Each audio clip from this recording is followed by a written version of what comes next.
Thank you. John Harcourt.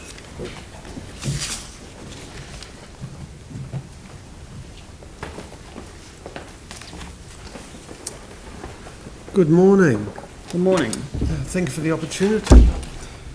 It's a while since I've sat in this sort of forum and just see what the overhead for democracy is. I'm pleased to be a part of it again. A lot of issues you're having to juggle and take on board. Anyway, mine's very simple. It's about the tagged funding for a footpath in Richmond Hill. And I've just wanted to talk to some photographs, really, which just demonstrate exactly what we're talking about. This first photograph is right at the beginning of the narrow section of the road that we talk about. If you turn around and look the other way, you get down to the second hairpin, which is about the same distance. So it's about 300 metres from the hairpin up to the top where that little red cone all the way up is. So that's probably the length of the footpath we're talking about. So if we could have the next slide, please. Am I driving it? Good, okay, here we are. So here we have some people there trying to manage traffic. I can't remember what was going on at that point in the road, but you can see it's very tight start right there. That little wet bit just in the middle there, that's a leaking Toby in the middle of the street. I tried to report that on Snap, Scan, Solve, but I just can't get it to work. It's leaking about 2 litres a minute, that thing, and it's been doing it for about a month. But anyway, so that's the beginning of the worst section where there is no footpath.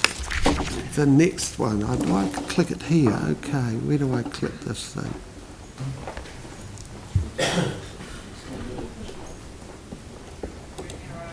Where are these arrows? Oh, there. Okay, good.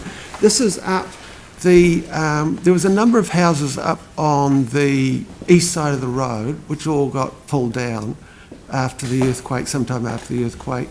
And I think it's Vin's land, and it's sort of open grassland. A few of us walk up that way to avoid this narrow section of lack of footpath. But if you can't actually access the Vin's land to put the footpath in, you're not going to be able to use it. But you can see that demonstrates you've got this paling fence all the way up, so you're narrow there, and then which is on the other side of this road, closer to where this photograph's taken, the bank steps down, straight down into the road.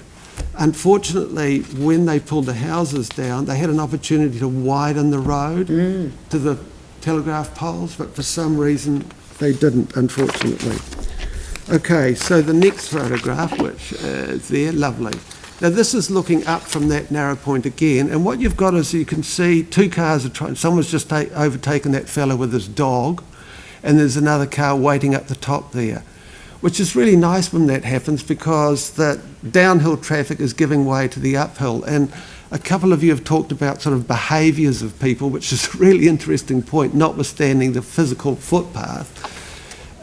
What I've noticed is the more houses that go up the top, because they're more and more expensive houses and they have bigger cars, for some reason a lot of these people don't seem to know downhill traffic gives way to uphill. It might have something to do with an automatic car. It's not such that you don't have a hill start problem, but it is a bit tricky. Anyway, so this guy's walking up on the left-hand side. The next one shows... Oh, it doesn't. Oh, what have I done? That should be it there. I don't know what all that is. We'll drive from here if you just let us Yeah, know. yeah, thank you. Oh, there it is there, light. Okay, now here's some people walking on the other side of the road. The thing about the right-hand side of the road, which is the west side, is that it's less bumpy, because on the left, which is up against the bank, it's all rutty and bumpy and there's nowhere to really walk. So most of us walk on that side of the road. Whether typically you're supposed to walk towards the face oncoming traffic, so you know how to get out of the way. You don't get that opportunity. This is the best way to do it.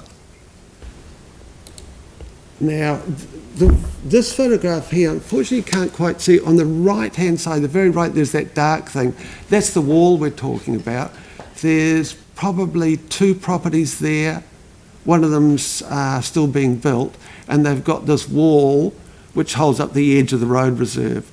So that would have to go, or you'd run a new footpath over the top of it. But it just shows you, here's this guy here in the up car coming up.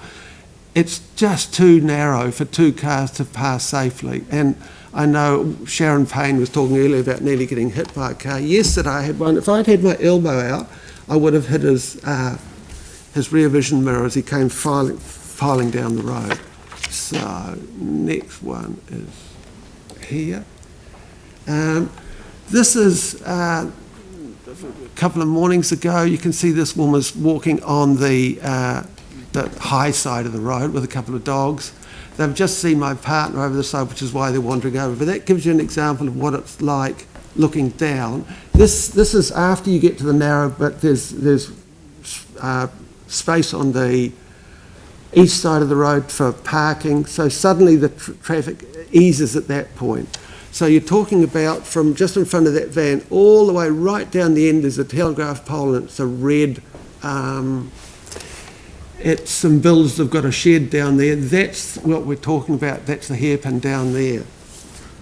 And the last photo, oh, there's an interesting, you see this sign up here? Look, I drive up and down quite a bit.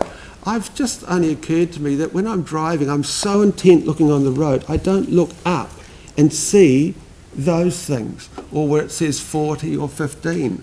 So, behaviours again.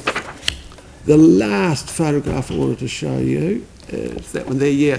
This is, it's not at night, it's in the morning, before the sun came up. It just shows you the street lighting is abysmal, so as well as trying to sort out a safe way for pedestrians and people with dogs and whatnot, is really to look at the street lighting, if you would, please.